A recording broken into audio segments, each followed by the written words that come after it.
Naam, mtazamaji wa Nyikani TV, hapa tupo kwenye kiwanda kidogo kidogo ama viwanda vidogo vidogo. Sio SIDO, ni eneo la Mbalizi katika mji mdogo wa Mbalizi nje kidogo ya jiji la Mbeya, kama kilomita 12 hivi kutoka katikati ya jiji la Mbeya. Nimekutembelea hapa kiwandani kwako ama kwenye karakana yako.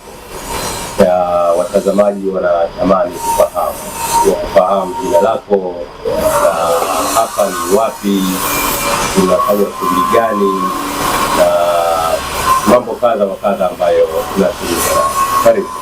Asante sana. Mimi kwa majina naitwa Bahati Waireti Mwasenga, ni mkazi wa kata ya Utengule Usongwe.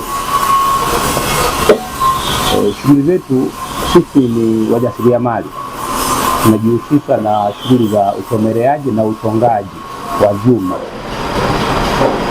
na vitu tunavyotengeneza ambavyo tumejaribu kubuni ni mashine za kusaga, za kukoboa, mashine za karanga, kumenya karanga, mashine za kusaga karanga, mashine za kutengeneza vyakula vya mifugo ambavyo inachakata majani kwa ajili ya kuchakata majani ya ng'ombe au kuyasaga kabisa kuwa kama pumba, na tunatengeneza pawatila ndogo kwa ajili ya wakulima ambayo inaweza kachora mstari mtu akaangusha mbegu, hawezi kaangusha mbegu yenyewe na kufukia. Na tunatengeneza pawatila za kati ambazo mkulima anaweza kutumia kulimia shambani, na bado kuna trekta ambazo tumebuni ambazo nafikiri tutafika tuzione, ambao mtu anakaa na kuiendesha kama trekta zingine kwa ajili ya shughuli ya kumsaidia mkulima, ili kisionekane kilimo kama ni kazi kubwa mno, kwa sababu sasa hivi kilimo watu wanakikimbia, wanakiogopa kulingana na uendeshaji wake umekuwa ni mgumu.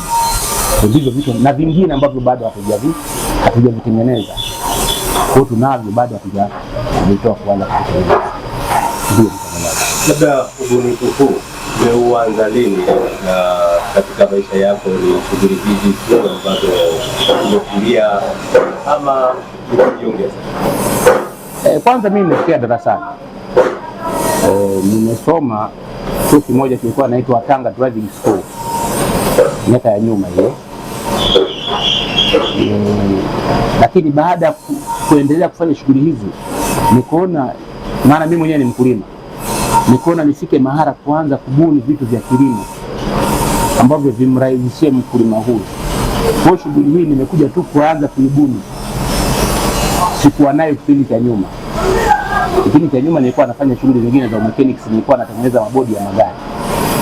Baada ya hapo nikaona shughuli hizi nikasimamisha, nikaingia kwenye shughuli zana za kilimo ambazo nikaona mkulima anapata shida kwenye kulima, ndio niko zaidi. Ukaamua kutatua matatizo. Naam.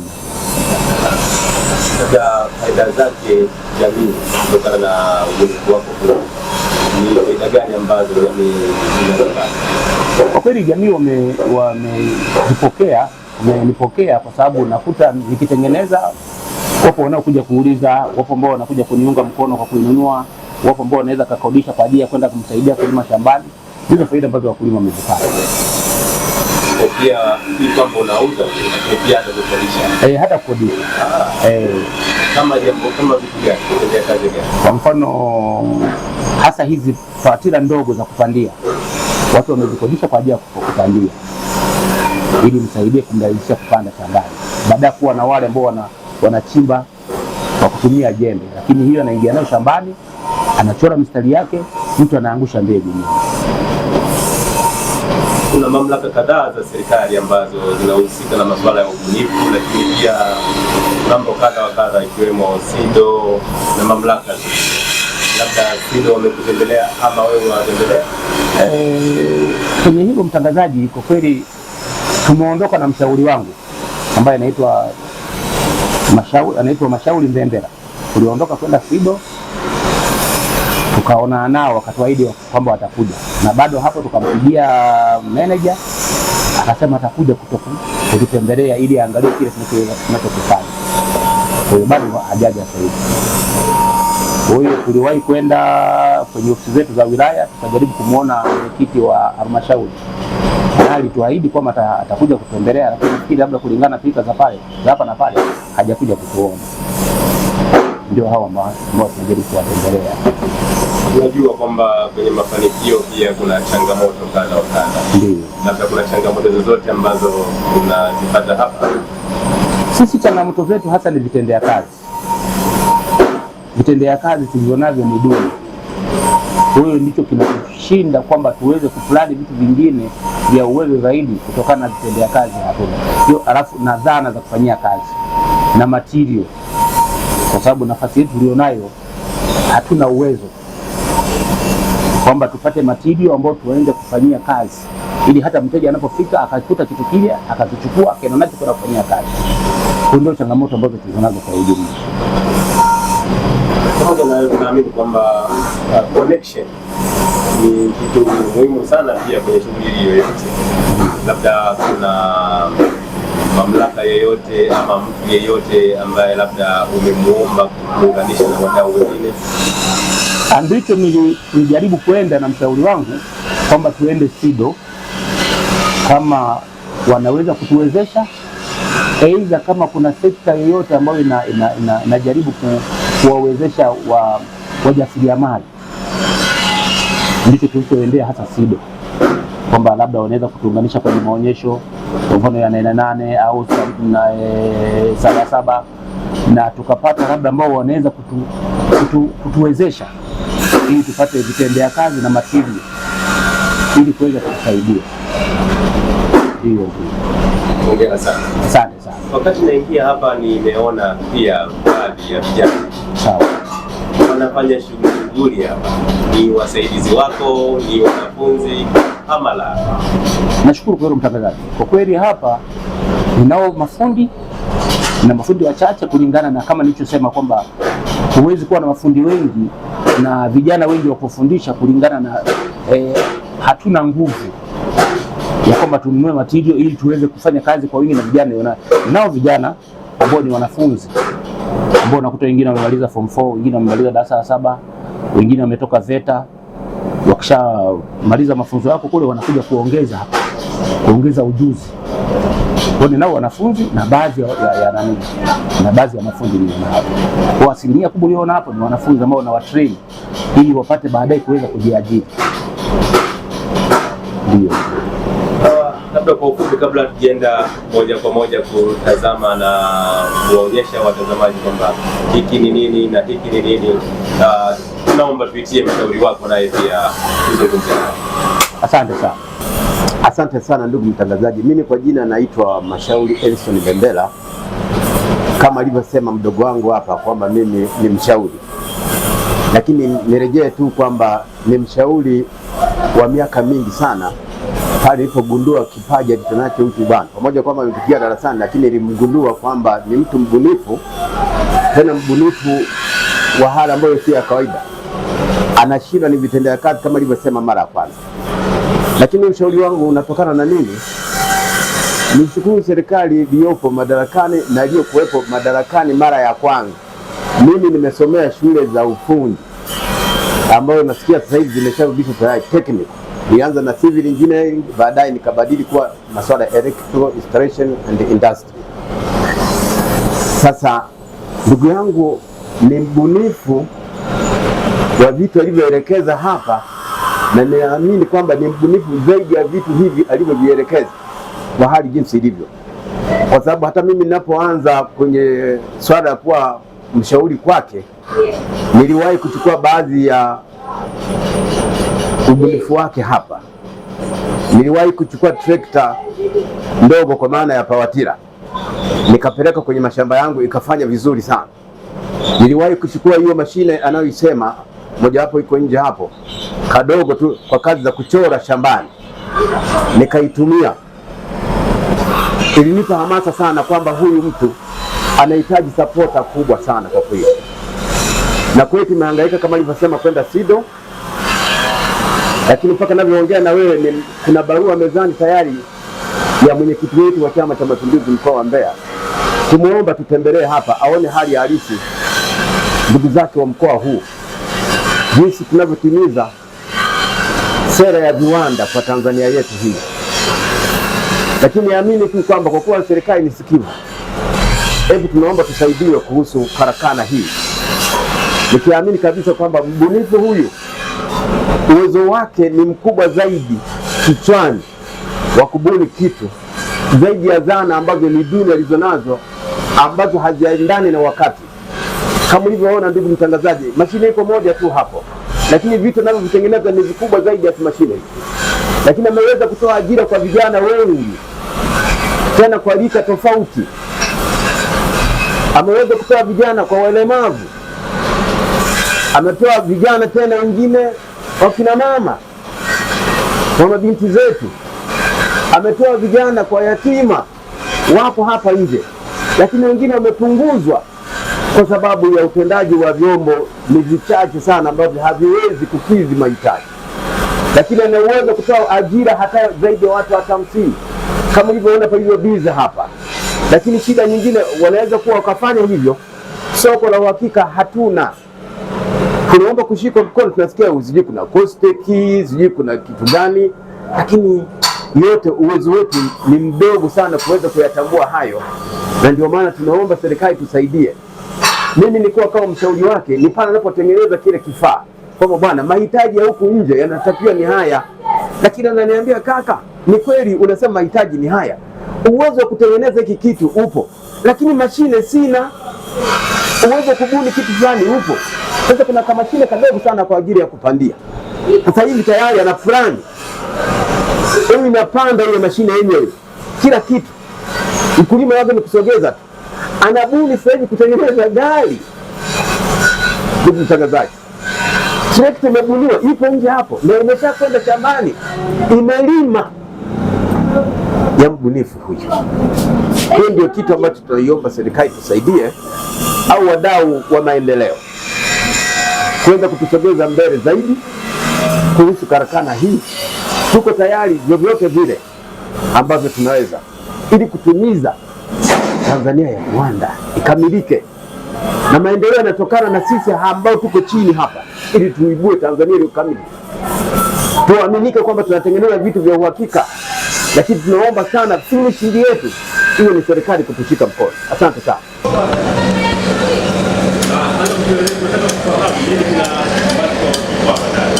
Nashukuru ndugu mtangazaji.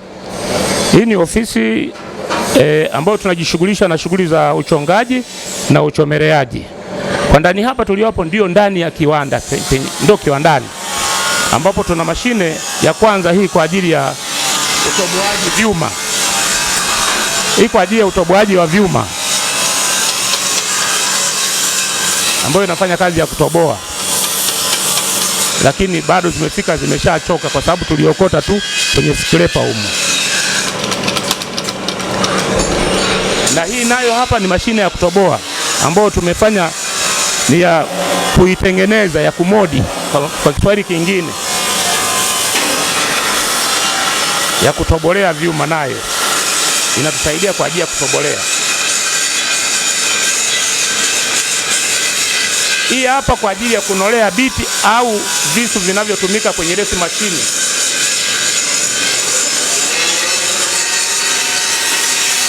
Hapa ni kwa ajili ya kunolea.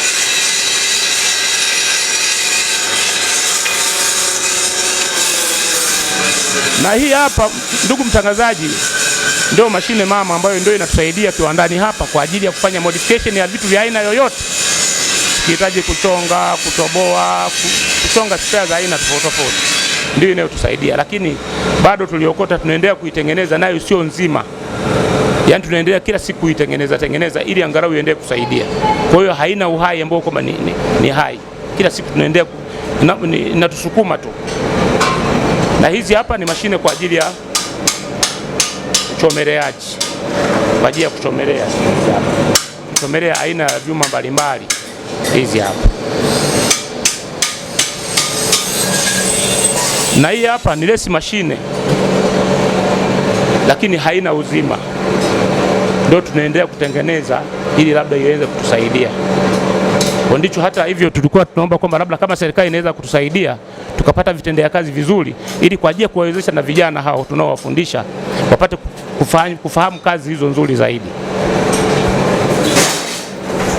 Labda tuna shughuli ambazo tunazifanya sasa nje hapa na vijana hapa. Hii hapa ni sabuni kwa ajili ya mashine ya sabuni, kutengenezea sabuni za miche. Unaingiza mchanganyo wa pale juu, kisha changanya, kuna vitu ambavyo na press hapa, sabuni inatokea mbali, ingawa tumeifungua lakini inatoa miche ya sabuni. Hapa ndio vijana wetu tulionao ofisini hapa, ambao wapo wanaojifunza, wapo ambao wamemaliza darasa la 7, wapo ambao unakuta mara nyingine hawajamaliza, na wengine sasa hivi tumejaribu kuwapunguza kulingana kazi hamna na vitu vya kufanyia kazi hatuna sasa hivi, kwa mfano material. Kwa hiyo tumefika mahali kidogo wamepungua, na wengine wako site kwenye kazi za nje. Kuna mashine ambazo tunatengeneza kama nilivyoeleza mara ya kwanza. Hizi ni mashine ambazo kwa ajili ya kutengenezea chakula cha mifugo. Inaweza kusaga mabua, magunzi, nyasi, kubaraza chakula cha kuku na kila kitu. Hivi ndio tunaandaa. Unaona vijana wako bize muda wote wako kwenye kazi hizi. Isha kamilika tunauza milioni 1.5. Ingawa tunakuwa na mota, mteja anatakia tuletee mota au tunatafuta tunafunga mota hapo ili iweze kufanya kazi. Kwa hiyo anafika nayo shambani anaisukuma, ila haijakamilika. Na hizi frame tunazofanya hapa, hizi kwa ajili ya mashine za karanga, inasaga karanga inatoka unga. Na unaona huyu kijana hapo endelea nayo hapa, nayo ni mashine ya kuchakata majani ya ng'ombe kwa ajili ya mkulima shambani, asiweze kuangalika mfugaji.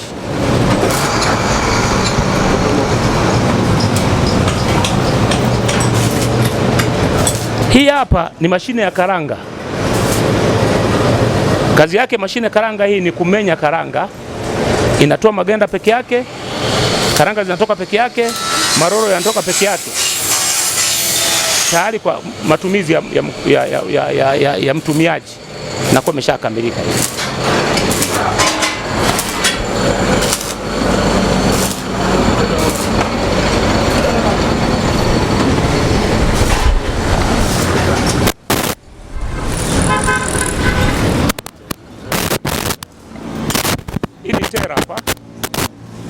Hii ni tera ambayo tumeandaa kwa ajili ya trekta, lakini sio trekta hii, ni trekta kubwa ambazo wametengeneza wenzetu wazungu, sio sisi hapa.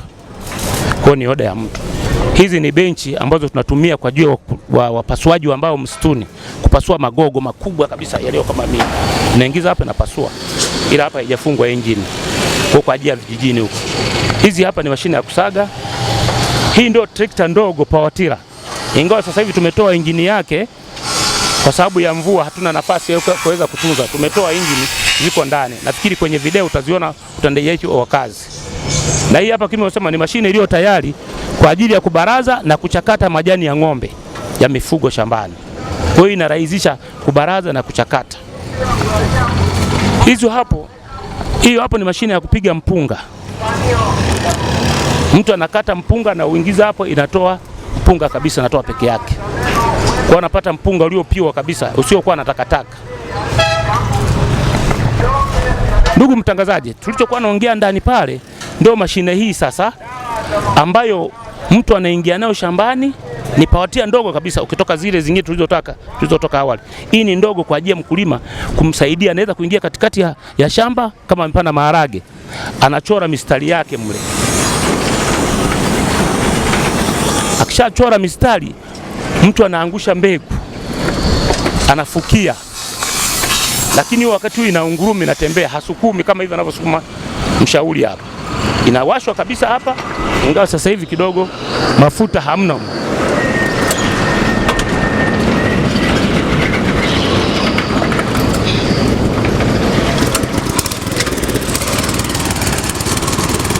Kwa hiyo unafika mahara, anatembea naye.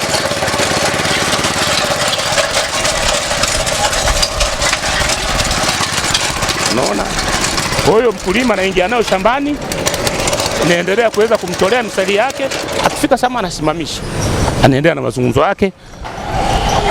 Kwa hiyo hii inamrahisishia mkulima shambani, ili asiwe na watu wengi, atapunguza watu wengi zaidi, watakuwa wachache na kupunguza gharama ya uendeshaji.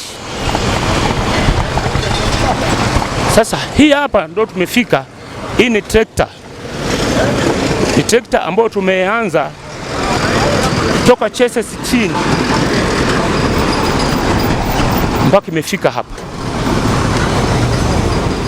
Vitu hivi tumejaribu kutafuta kwenye scraper sehemu tofauti tofauti. Tumeanza kutoka chassis, tumekuja madifu, maexcel mima mpaka imekamilika. Nafikiri hata kwenye video utaona shambani, tumeingia naye mpaka shambani inalima vizuri kabisa. Labda mtangazaji, hata hivyo tunaweza kukuashia ili ujue kana kwamba kweli unachozungumza ni kweli. Unaweza kuta labda imesimama hapo kwa sikio, labda imekaa bure tu hapa. Wewe tumuite kijana aiwashe uone ninavyofanya kazi.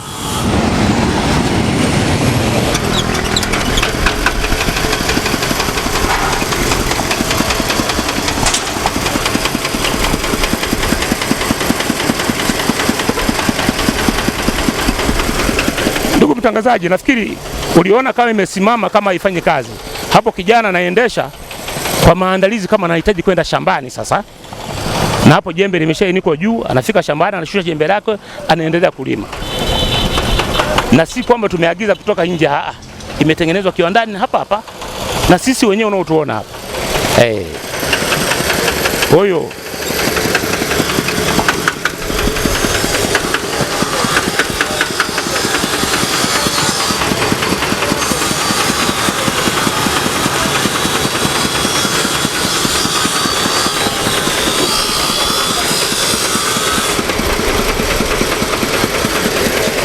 na hao ndio mafundi tulionao hapa, ambao nao wamejifunza hapa hapa. Karibu wanafundi, ongea na mtangazaji. Jina langu naitwa Steven Bahati Mwasenga, nimejifunzia kazi hapa hapa. Nilikuwa na miaka 14 mpaka sasa hivi ufundi nimeshajifunza, nimeshajua. Kama mnavyoona ili gari tumetengeneza ni hapa hapa, tumeanza kuanzia mwanzo mpaka mwisho, mpaka hivi mnavyoliona. Kazi yake haswa ni kulima na kufanyia shughuli zingine. Unaweza ukafunga bodi hapo ukavutia mazao na vitu kadhalika. Kuna vingine tunavyo kama hapo kwa ajili ya kucholea mistari shambani ya maharage, mahindi na vitu vingine. Hii hapo ni kwa ajili ya shambani na hii hapa ni kwa ajili ya shambani. Kwa hiyo tukua tunaomba kama vingine vile kule. Lile pale ni bodi la trekta. Hii hapa ni trekta ndogo, ile pale ni bodi la trekta kubwa. Bwana mkubwa hapa tunamshukuru, manake bila yeye tusingekuwa hapa tulipo. Tunamshukuru kwa maarifa yake, manake ndo yeye tuongezea mpaka tuko mahali hapa. Manake asingekuwa na maarifa kama haya tusingeweza kutengeneza vitu kama hivi. Hata hivyo vitu hauwezi kukuta sehemu nyingine, ni hapa hapa tu kwa Mwasenga. Ndugu mtangazaji, niombe sana hasa ndugu yetu waziri wa kilimo. Tunadili sana na masuala ya kilimo. Tunadili sana kutengeneza vifaa vinavyohusiana na kilimo. Nimuombe kama kuna uwezekano aweze kututembelea, aone hali halisi hapa. Ashirikiane pia na waziri wa viwanda kiwezekana, aone Watanzania wenzao jinsi tunavyo pambana kuipandisha nchi yetu kuwe kwenye Tanzania ya viwanda, Tanzania ya kilimo. Tunadili sana na zana za kilimo. Tunaomba msaada kwa waziri wetu ambao tunajua ni msikivu, waziri wetu Chongoro, aweze kututembelea sisi hapa ndugu zake. Tuna mambo mengi ya kufanya, tunashindwa ni uwezo tu wa kujipambanua. Vifaa hatuna, vitendea kazi kama ulivyoona mtangazaji.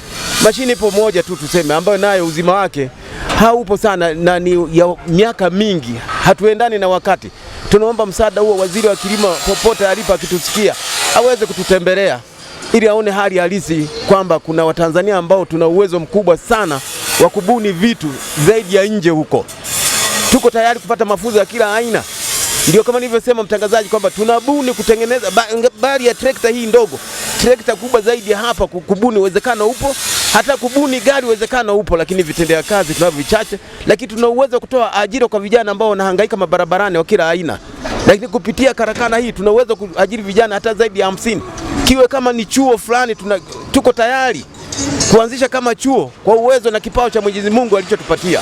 Asante sana. Mtangazaji, yani kwa sisi hapa tuna vitu vya aina tofauti tofauti kwenye kichwa ambavyo bado hatujaanza kuvitoa. Endapo tukiwezeshwa, tuna uwezo kabisa kuweza kutengeneza bajaji, hata gari. Hivi sasa hivi tuna plani ya kutengeneza gari. Kwa hiyo ni namna tu kwamba tuwezeshwe, tusaidiwe na serikali ili tuweze kufanya vitu hivi ambavyo tunavyo kichwani vya aina tofauti tofauti. Serikali ingetushika mkono, tungelikuwa na uwezo mkubwa wa kuweza kubuni vitu tofauti tofauti ambavyo viko akilini mwetu. Kwa hiyo tunaomba msaada wa sekta binafsi, watu binafsi, serikali yenyewe kwa ujumla, kama mshauri alivyosema, waziri wa viwanda akatuona na sehemu nyingine ambazo hatufahamu, kwa sababu sisi tuko gizani hapa, tuko gizani, tunaomba msaada. Kwa hiyo kama hivi mnavyoona, tunatengeneza vitu vya aina tofauti tofauti ambavyo tunavyo hapa kiwandani. Nashukuru sana mtangazaji. Baada ya kuzungumza na kiongozi wa karakana hii ama kiwanda hiki kidogo, sasa nipo na wenzangu hapa, masela wenzangu, mafundi, mainjinia hawa. Nianze na mmoja mmoja, kwanza wajitambulishe wote pamoja, kisha tuzungumze story kidogo kabisa ili Watanzania wajue nini kinachoendelea hapa na kwamba mngekuwa mtaani leo hii ingekuwaje. Karibu, jitambulishe. Mimi naitwa Isaka Jola Mfungo, ni mkazi wa Mbalizi. Mimi kazi tunazofanya hapa tumejifunzia hapa. Ndio kuona yule pale ndo bosi wetu, ndo aliyetufundisha kazi. Yule pale ndio bosi wetu, naye tutamuita. Hebu kwa kifupi na wewe pia jitambulishe. Mimi kwa jina naitwa Yohana Bahati Mwasenga. Ni fundi welding na nimejifunzia hapa kazi. Kazi yetu ni kutengeneza mashine na vitu mbalimbali vinavyohusika na mambo ya kuchomelea. Ndio. Naam, kama ulivyowasikia, hawa ni vijana ambao hawajafikisha hata miaka 29 kwa uchache, lakini wanazungumza kwamba wamejifunzia kazi hii hapa, lakini pia wanaendelea na mambo mengine. Na kama ulivyosikia kwamba mkurugenzi wa eneo hili anasema wao tayari wamejipanga kikamilifu hata kutaka kufikia kutengeneza gari. Sasa moja kwa moja, ndugu yangu hapa, una maneno gani ya kuambia vijana wenzako? Mimi nawashauri wajiunge kwenye kazi zetu hizi kwa sababu ndio kazi zinazolea na ni kazi nzuri sana kwa vijana. Kwa tujitume tufanye kazi, tuache kudhurura mitaani. Tujitume tufanye kazi, tuache kudhurura mitaani. Kwa hapa pia ameongeza ajira. Ndio. Mko kama watu wangapi hapa?